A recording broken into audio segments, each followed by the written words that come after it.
Bienvenidos a la audición que estamos teniendo todas las semanas acerca de la biografía de la persona más importante que este mundo ha tenido. Esa persona es Jesús de Nazaret. Estamos estudiando lo poquito que hay registrado acerca de su persona, acerca de sus enseñanzas, acerca de los milagros que hizo. Y el otro día habíamos visto cómo vino el principal de la sinagoga, Jairo que se llamaba, a rogarle a Jesús que fuera a su casa porque tenía la nena que estaba, una nena de 12 años que estaba muriéndose. Y Jesús le dijo, ya voy. Así que mientras iban por el camino también vimos que una mujer que estaba enferma de derrame de sangre, hacía ya mucho tiempo, 12 años, pensaba ella en su corazón, si tan solo tocare el borde de su manto seré sana. Así que se metió en medio de la multitud que lo apretujaba y tocó el borde de su manto y quedó sana. Y hoy vamos a ver dos milagros más que Jesús hizo ahí en esa ciudad de Capernaum, que era donde él tenía el centro de operaciones, desde donde él había fijado, y de ahí él salía y digamos que evangelizaba, que establecía las bases de su reino en todos los pueblitos alrededor. Así que estamos leyendo en el Evangelio de San Mateo, el capítulo 9, el versículo 27. Dice: cuando Jesús salió de la casa de Jairo, acuérdense que a Jairo se le fueron todos los prejuicios porque tenía a su nena enferma. Ojalá que nosotros seamos gente que no tengamos prejuicios, pero los seres humanos somos personas que tenemos prejuicios. Y dice que cuando Jesús salió de la casa del hombre que tenía la nena que ya había muerto y que Jesús la resucitó porque él tenía poder también sobre la muerte, dice, al salir Jesús de allí, dos ciegos le siguieron gritando. Dos personas ciegas siguieron a Jesús gritando. ¿Y qué les decía? Ten compasión de nosotros, hijo de David. Gritaban, ten compasión de nosotros, hijo de David. ¿Por qué le llamaban hijo de David? Porque Jesús era el descendiente directo de David. Era la persona que le hubiera correspondido el reino en Israel, de acuerdo a la monarquía davídica. Primero era José y después era él, porque él era el primogénito de José. Por eso es que José, en vez de venir a vivir a Belén, cuando vino de Egipto, se fue a Nazaret porque tenía miedo del gobernante, el hijo de Herodes el Grande, tenía miedo porque era peor que el padre. Entonces se fue a Nazaret y ahí fue donde Jesús se crió. Y él era descendiente, por eso la gente conocía que él era descendiente directo de David, le decían hijo de David. Los ciegos gritaban, ten compasión de nosotros, hijo de David. Cuando Jesús entró en la casa, o sea, cuando entró en la casa de la suegra de Pedro, que es donde él tenía la base de toda su operación, cuando Jesús entró en la casa, los ciegos se le acercaron y él les preguntó. ¿Qué le pregunta a Jesús? ¿Creen ustedes que puedo hacer esto? Les pregunto, ¿creen que puedo sanarle la vista? Y ellos contestaron, sí, Señor, le contestaron. Es muy importante la fe en todas las acciones nuestras de la vida. Ellos le dijeron, sí, Señor, le contestaron. Entonces Jesús les tocó los ojos y les dijo, en esta oportunidad Jesús tocó los ojos y les dijo, que se haga conforme a la fe que ustedes tienen. O sea que ahí interpeló la fe de ellos, que se haga de acuerdo a la fe que ustedes tienen. Y recobraron la vista, o sea que eran hombres que tenían fe en que Jesús podía sanarlos y los podía curar. ellos recobraron la vista. Jesús les advirtió mucho: procuren que no lo sepa nadie. Le dijo Jesús a los ciegos: procuren que no lo sepa nadie. Jesús no quería que su fama se extendiera, porque ya notaba el riesgo que tenía con respecto a las autoridades que estaban en Jerusalén. Eran autoridades débiles que estaban de acuerdo con el Imperio Romano y estaban co-gobernando juntamente. Bueno, los romanos dejaban que cada país conquistado estableciera su propio gobierno y se manejaran con sus propias leyes, siempre y cuando le pagaran los impuestos. Pero estos dos ciegos no hicieron lo que Jesús les mandó. ¿Cuántas veces nosotros no hacemos lo que Jesús manda, lo que Jesús quiere? Estos no hicieron, dice, pero apenas salieron, contaron por toda aquella región lo que Jesús había hecho. Le contaron a toda la gente que Jesús les había sanado los ojos, le puso las manos en los ojos y los sanó. Es decir, no hay que ser así, hay que ser agradecidos. Tenían que haberse quedado sin contárselo a nadie, tenían que haberle hecho caso a Jesús, pero no lo hicieron. O sea que acá tenemos otro milagro que Jesús hizo, que demostraba el poder que él tenía porque había venido de Dios. Dice, mientras los ciegos salían, algunas personas trajeron a Jesús un mudo que estaba endemoniado. O sea, vino un mudo que estaba endemoniado. Yo ya les enseñé, ya les expliqué una vez que las enfermedades a veces son producto de que algún órgano en nuestro cuerpo no anda bien. Entonces uno se enferma. Pero a veces es producto de posesión diabólica. Esas personas que están enfermos, que le duele acá, que le duele allá, que no pueden estar y van al médico y no tienen nada.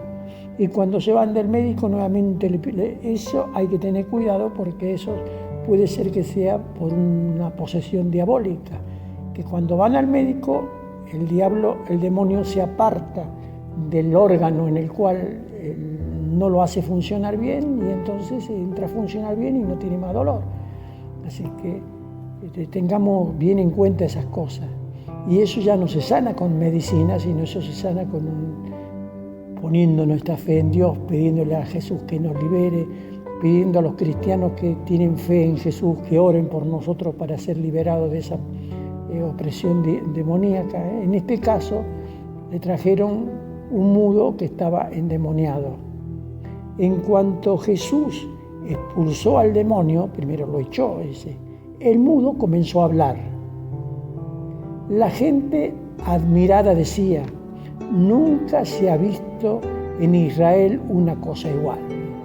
Esto está en exclamación: nunca se ha visto en Israel una cosa igual. Pero los líderes religiosos, que serían los fariseos, el grupo más importante que había en el tiempo de Jesús, que Jesús se asemejaba en sus enseñanzas a ese grupo religioso. En nuestro tiempo, en nuestro lugar donde vivimos, el grupo más importante que hay es la Iglesia Romana. Pero no siempre el grupo más importante hace lo que Dios manda, porque hay muchos intereses creados, y entonces dice, pero los fariseos decían: es el propio jefe de los demonios quien le ha dado a este el poder de expulsarlo. O sea, le echaba la culpa a que era el diablo que estaba metido en Jesús, y entonces por eso tenía poder para expulsar los demonios, y poder para sanar los ciegos, y poder para resucitar a la nena de Jairo, y poder para ya de eso se olvidaron, de eso se olvidaron. La gente a veces es tan soberbia que se olvida de las cosas, de otras cosas. Y ahora acá viene una enseñanza importante que ojalá que nosotros la captemos. Dice, versículo 35, dice: Jesús recorría todos los pueblos y aldeas, enseñando en las sinagogas de cada lugar. Él recorría toda la provincia de Galilea, por todos los pueblitos, por todas las aldeas, que son un grupo de casas, por todos los caseríos, que era un lugar muy poblado. Los galileos eran gente muy trabajadora, los romanos llevaban muchos impuestos allá en los barcos colmados de cereales de ahí de Israel hacia Roma. Jesús recorría todos los pueblos y aldeas enseñando en las sinagogas de cada lugar. ¿Y qué enseñaba? Anunciaba las buenas noticias del reino de Dios y curaba toda clase de enfermedades y dolencias. Jesús respaldaba lo que él enseñaba con la capacidad que tenía de sanar a los enfermos. O sea, que respaldaba con esa capacidad. Dice que sanaba toda clase de enfermedades y dolencias. Y enseñaba en todas partes. ¿Qué cosa enseñaba? Las buenas noticias del reino de Dios. ¿Y cuáles son las buenas noticias del reino de Dios? Que la gente se arrepienta, arrepentíos y convertíos, porque el reino de los cielos ya está en medio de vosotros. Eso es lo que enseñaba. ¿Qué es lo que tenemos que enseñar nosotros? Que la gente se arrepienta de sus malas acciones y se convierta a Dios y le pida a Dios que le perdone y que la sangre de Jesucristo, su Hijo, lo limpiará de todo pecado. Eso tenemos que enseñar, y eso es lo que nos enseña, ni aún en la iglesia romana ni en las iglesias evangélicas, porque estamos inundados con una enseñanza falsa que es el evangelio de la prosperidad. El evangelio de la prosperidad. Como que Dios es nuestro sirviente y Él tiene la obligación de hacernos ricos. Y como Dios es rico, también nosotros tenemos que ser ricos porque somos hijos de un hombre rico. Y eso no es, eso es falso.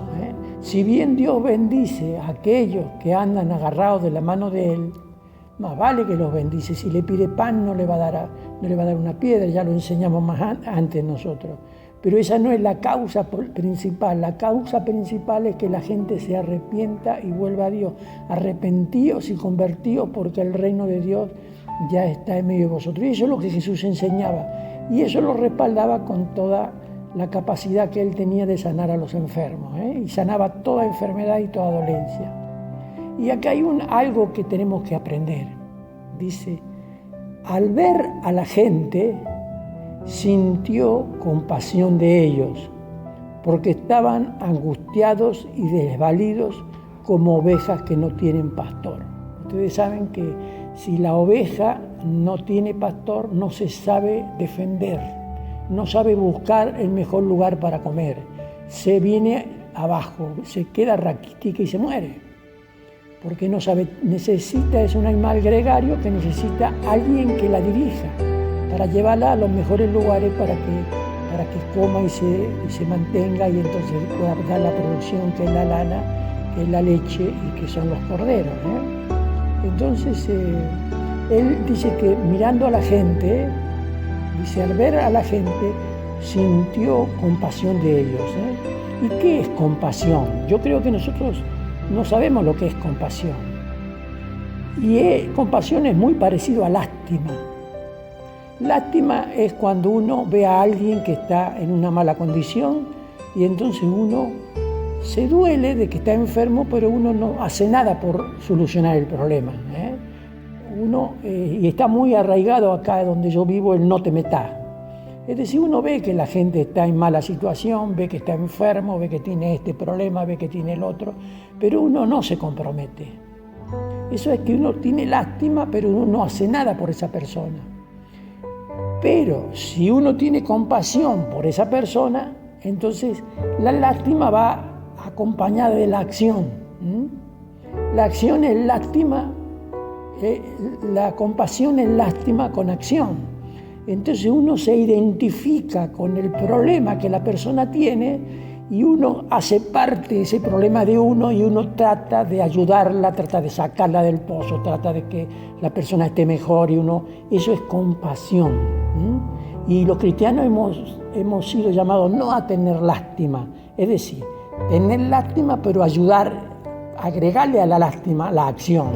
Y ya cuando uno le ayuda la acción a la lástima, entonces uno está teniendo compasión. Uno se pone a la par de la persona, con ella, y entonces trata de ayudarla. Y ese es re importante en la vida cristiana. ¿Quiénes son los cristianos que tienen éxito en la vida para evangelizar y que otras personas se entreguen a Dios? Los que tienen compasión. Porque el ser humano tenemos la capacidad de captar a la persona que nos quiere ayudar, tenemos la capacidad de darnos cuenta si lo hace de corazón o no lo hace, o lo hace por un doble interés. Tenemos esa capacidad, todas las personas. Esa es una capacidad que viene de Dios y que como hemos sido creados a la imagen de Dios, entonces no la hemos perdido. Y uno ve más allá de lo que se dice o de lo que se ve. Entonces Dios nos ha llamado a tener compasión. Jesús tenía compasión, porque Él se metía en el problema de la gente y trataba de sacarla de ahí, de esa situación, y que la gente busque a Dios de corazón y se encamine y empiece a vivir con el propósito que ha sido creado. Y es lo mismo que nosotros tenemos que hacer en el siglo XXI, tener compasión de las personas que están cerca de nosotros. Entonces dice que al ver a la gente sintió compasión de ellos, porque estaban angustiados y desvalidos como ovejas que no tienen pastor. Dijo entonces a sus discípulos, ¿qué les dijo a los discípulos? Ciertamente la cosecha es mucha, ciertamente hay mucha gente para ganar para Dios, ciertamente la cosecha es mucha, pero los trabajadores son pocos, los obreros son pocos. Entonces dice, por eso pidan ustedes al dueño de la cosecha que mande trabajadores a recogerla. O sea que tenemos que tener compasión, tenemos que rogar a Dios que Dios mande personas, para que Dios levante personas para que tengan la capacidad de enseñar y desarrollar sus dones o sus capacidades en función de que el reino de Dios se extienda aquí en la tierra. Bueno, espero que Dios los bendiga y los sostenga y los protege y aprendan este principio de tener compasión y no solamente lástima. Que Dios los bendiga mucho.